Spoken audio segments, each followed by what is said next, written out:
Hello, everyone. It's Gisela Menjivar, founder of Roaring Future, member of the great team ILN, Impact Leadership Network at National Brokerage, helping families throughout the U.S. and Canada in all necessary needs for financial services, especially bringing awareness. Awareness. This month is a very special month. It's April, National Financial Literacy Month, and we're truly excited to be that source of information. We're doing a bunch of Instagram lives to bring you some savviness on finance, and finance is not usually something we like to talk about.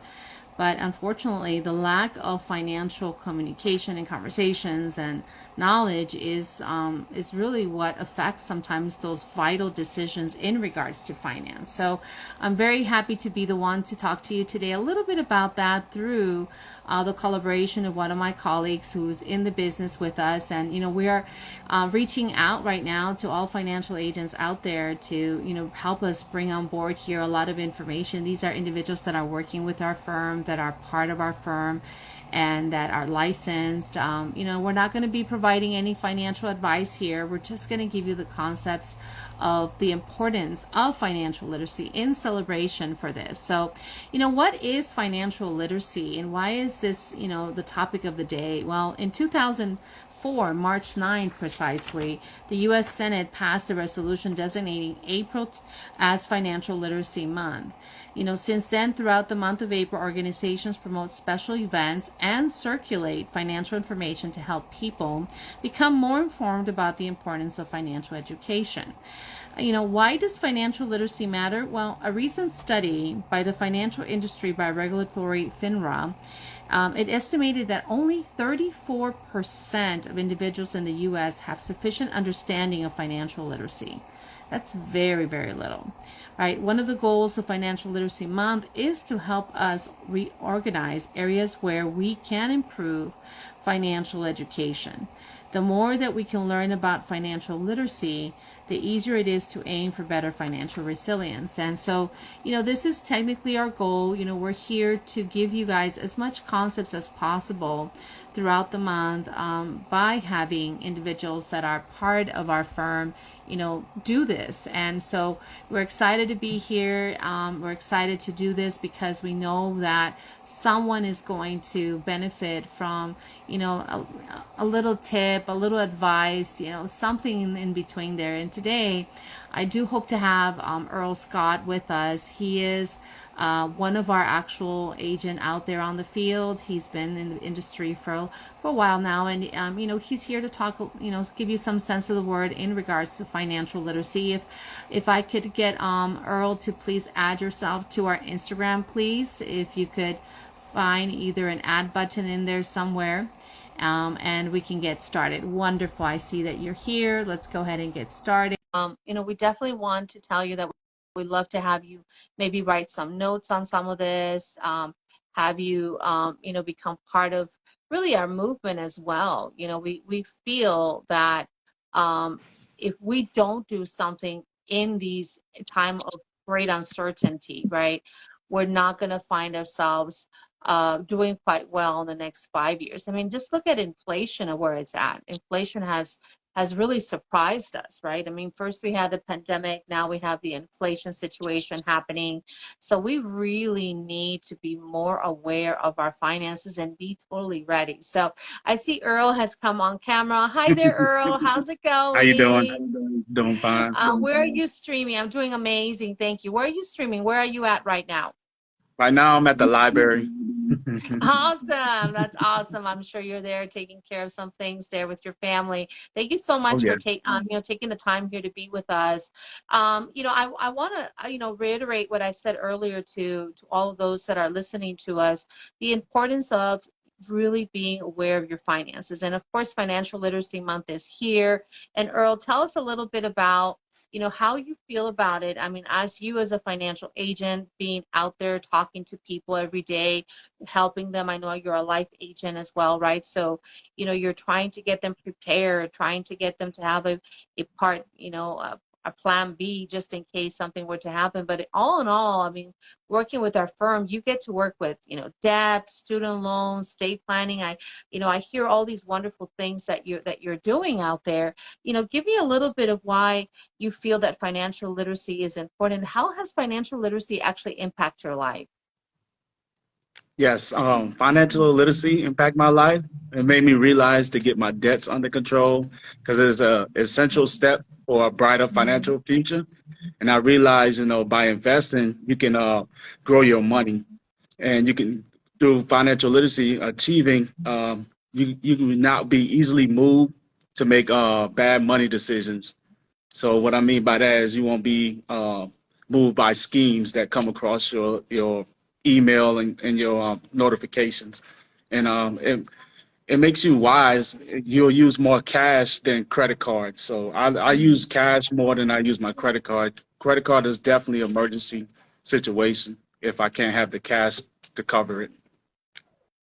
Gosh, you said a lot there that was very important. First of all, having financial knowledge will definitely help you understand, what is right and what is wrong, right? At least having a sense of it can be of great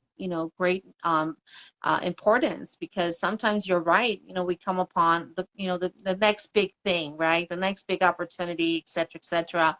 But if you were to have at least some education on this, and that's something that we obviously try to strive for when we speak to our clientele, we want them to understand concepts of finance, right? And we even encourage them to roll research and kind of find on themselves. So that's a very good thing that you just said. I mean, knowing more about this is definitely going to allow them to have more information to make very savvy decisions.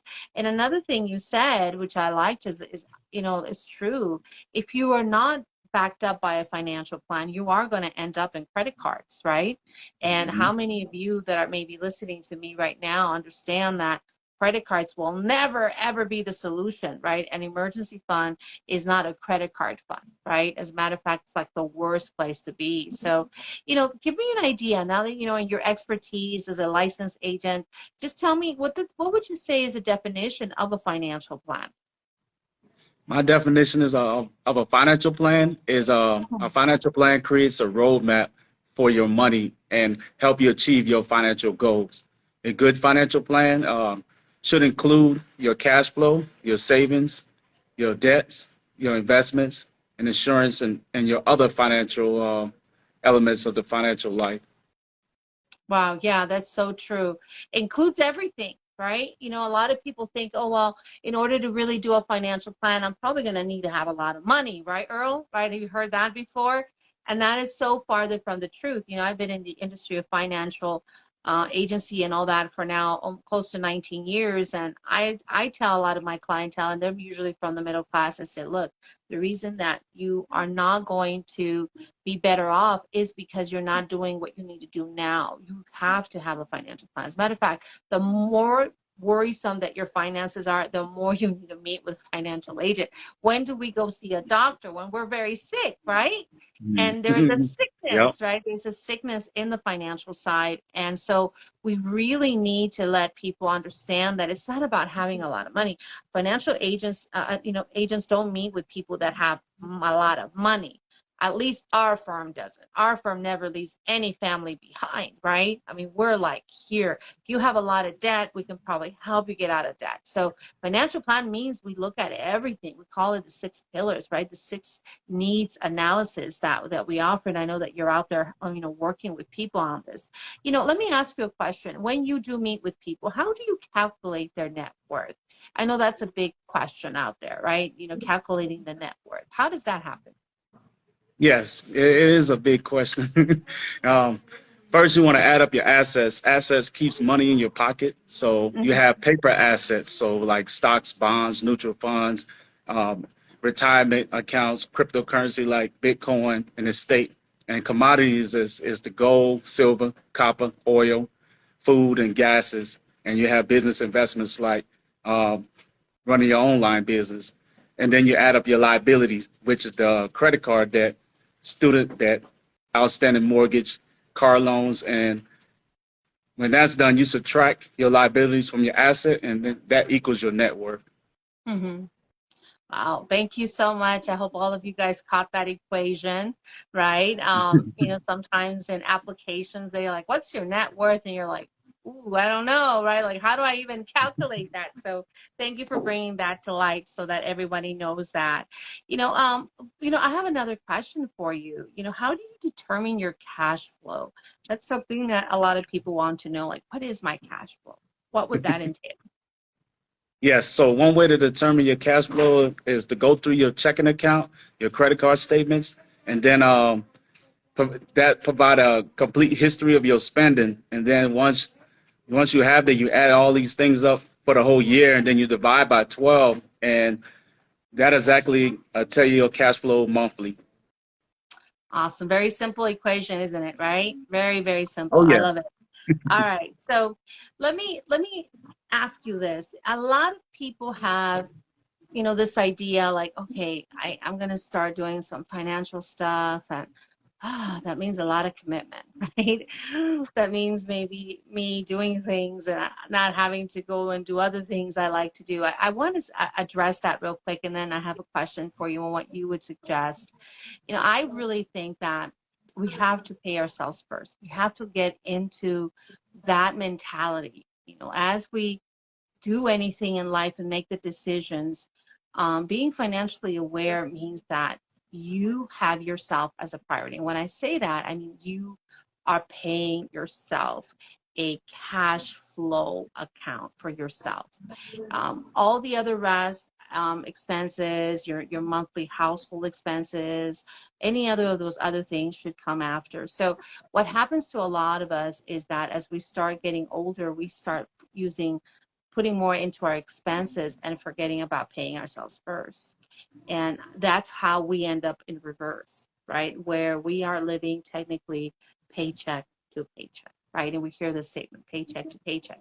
And it's because we have never had that sensibility of, I got to first take out 10, 15% for myself. And even if that were like on $100, that's like 15, 10, 10, $15 for myself. And then the rest are my expenses. But you got to pay yourself first. And you can start very little.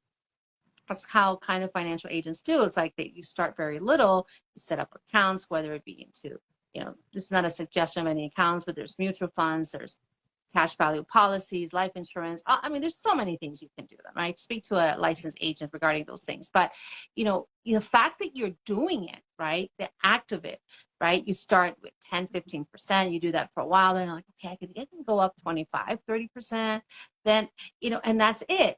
And so there's a lackness of that, and the fact that we want to spend everything now and not think about later. And you and I know, we've been at this for a while, that not thinking about later is a horrendous mistake, right? Oh Right? yeah. It's a terrible, terrible mistake, because we're considering that the good life that we're living now can actually take us into a lifestyle in our 60s. And what we see is that in the 60s, we decrease our lifestyle almost to the point of poverty.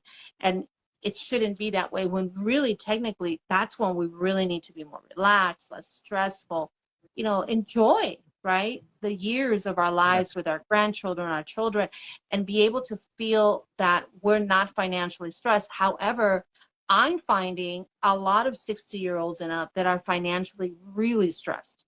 And it was because they lived day by day. They never thought about the years that were left. And now the time of life now for most Americans is up to the age of 85 to 90. So do the math. Even if you retired, at 67, you're still looking at 15 years, right? 10 to 15 years, 20 years for some of us who have a long life, that you have to sustain yourself, right? Financially. And so money does run out. And if you're thinking that, perhaps your retirement account, your pension is going to do it for you, let me tell you, inflation is not helping us, right? Inflation is not working for us. And so we really need to figure out what is our other options. I highly suggest, this is such a great month, right, to be able to do that.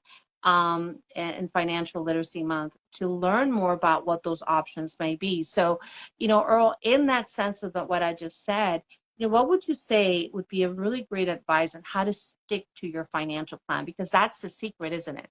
Right? Yes, that's the Sticking big to the secret. financial plan. Yes, it's the big secret. Number one, make smart purchases. Before you make purchases like the big and small, ask yourself, do I really need this? Um, is this purchase part of my financial plan? And can I do without this? And how would this affect your budget? That's Yeah. one of the biggest things. And number two is reevaluate your budget each month. Your budget will fluctuate by month to month and determine your income and your expenses. So say this month, you might make more. Or this month you might make less because of you have like your emergencies, like your emergency room or your car repairs. So number Mm-hmm. three, make small daily goals for yourself. Okay. So if you think about thousands of dollars, you're gonna overwhelm yourself for like savings account and emergencies. So think about, something more reasonable. I mean, you can just take $5 because you spend $5 on lattes and a quick like fast food meal. You take Mm-hmm. if you save $5 a day, and that at the end of the year that could add up to like 1,800 for the whole year. So if you save Wow. at least $1 a day, that's way better than saving nothing.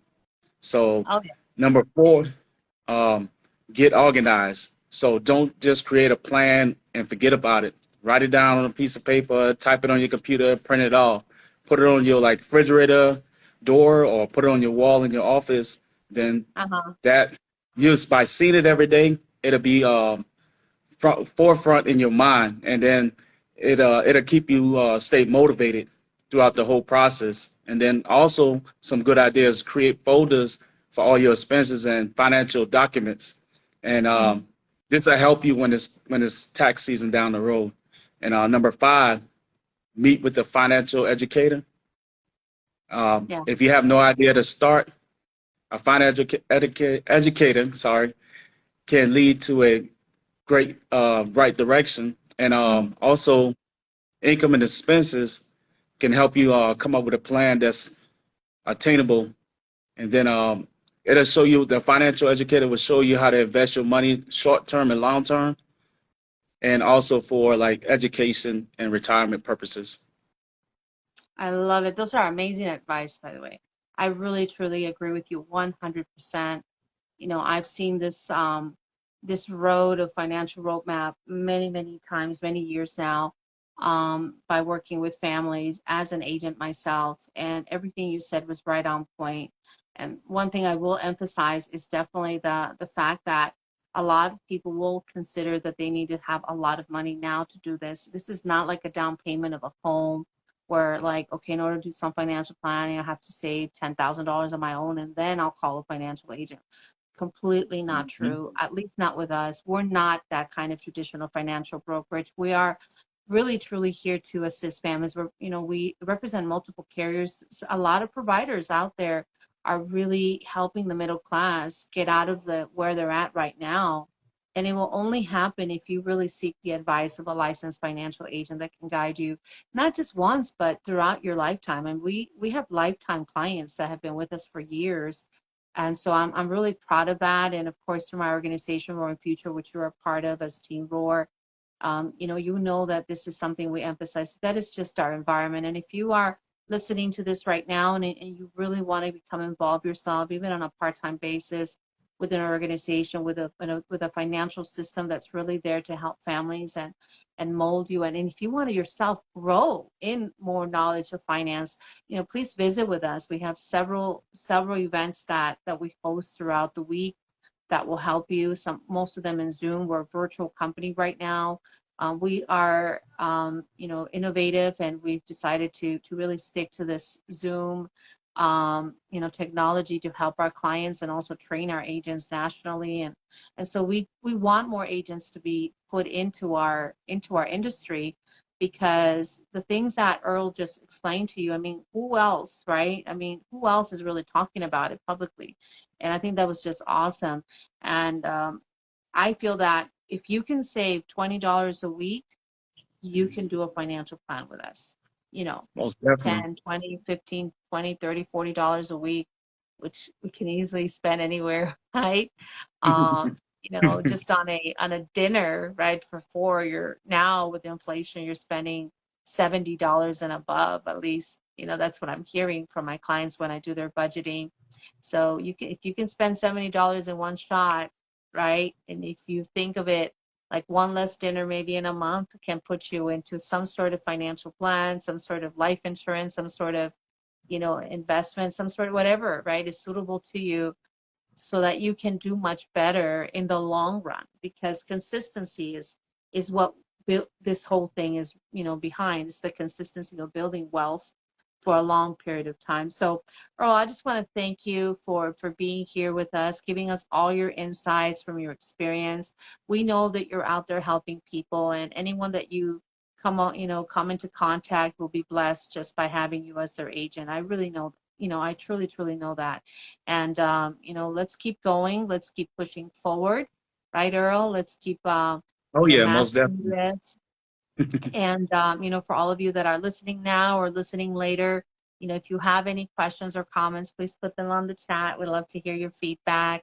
You know, what have you been doing in the last couple of months that makes you feel that you are now trying to get into a much better financial habit?